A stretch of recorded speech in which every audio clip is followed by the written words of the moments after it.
اگر یقین ہے کہ یہ زندگی تو بہرحال آج نہیں تو کل ختم ہو جانی ہے، اصل زندگی آخرت کی ہے، وَإِنَّ دَارَ الْآخِرَةَ لَهِيَ الْحَيَوَانُ، جو کچھ میں خرچ کر رہا ہوں اللہ کے دین کے لیے کہاں جا رہا؟ کہیں نہیں جا رہا، وہ ڈیوائن بینک ہے اللہ کا، اس میں ڈپازٹ ہو رہا ہے۔ I stand to lose nothing۔ آخرت کا اگر یقین ہو تو میں نے اگر کچھ خرچ کیا تو خرچ کہاں کیا؟ میں نے تو بچت کی ہے۔ بڑا پیارا واقعہ ہے حضور کا، حضرت عائشہ رضی اللہ تعالی عنہ کے ہاں ایک بکری ذبح ہوئی، سارا گوشت تقسیم کر دیا گیا، اصحاب صفہ تو باہر ہی بیٹھے ہوئے تھے، صرف ایک شانے کا ہے گوشت، شانہ دستی، یہ انہوں نے بچا کے رکھ لیا۔ حضور کو یہ دستی کا گوشت جو ہے وہ بہت پسند تھا، مرغوب تھا۔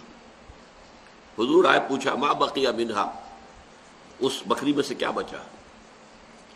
ام المومنین حضرت عائشہ صدیقہ رضی اللہ تعالی عنہ نے کہا ما بقی منہا الا کتفھا، کچھ نہیں بچا اس میں سے، سب ہم نے دے دیا اللہ کی راہ میں، صرف ایک دستی بچی۔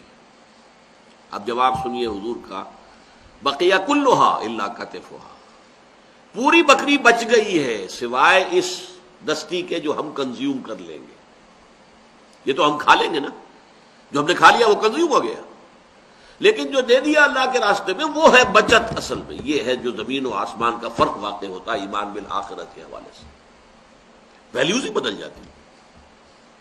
یہ موت نہیں ہے، یہ تو زندگی کا شاہدرہ ہے، اس میں سے داخل ہو کر جیسے آپ لاہور آتے تو شاہدرے سے گزرنا ہی پڑے گا نا لاب والا۔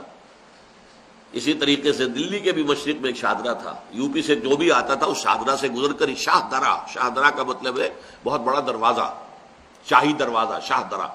یہ شاہدرہ جو ہے اس میں سے ہو کر آپ آئیں گے لاہور، شاہدرہ سے ہو کر آتے تھے دلی میں، تو یہ تو ابدی زندگی کا شاہدرہ ہے، موت تو نہیں ہے۔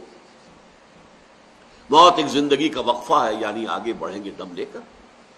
پھر اگر قتل ہو گئے، وَلَا تَقُولُوا لِمَنْ يُقْتَلُ فِي سَبِيلِ اللَّهِ أَمْوَاتٌ بَلْ أَحْيَاءٌ وَلَكِنْ لَا تَشْعُرُونَ وَلَا تَحْسَبَنَّ الَّذِينَ قُتِلُوا فِي سَبِيلِ اللَّهِ أَمْوَاتًا بَلْ أَحْيَاءٌ عِندَ رَبِّهِمْ يُرْزَقُونَ، اللہ کی راہ میں قتل ہو گئے تو یہ تو اصل زندگی ہے۔ انہیں مردہ نہ سمجھو نہ کہو۔ ایمان بالآخرت ہے کہ جو پھر انسان تن من دھن ہر شے قربان کرنے کے لیے تیار ہوگا اگر آخرت پر ایمان ہو۔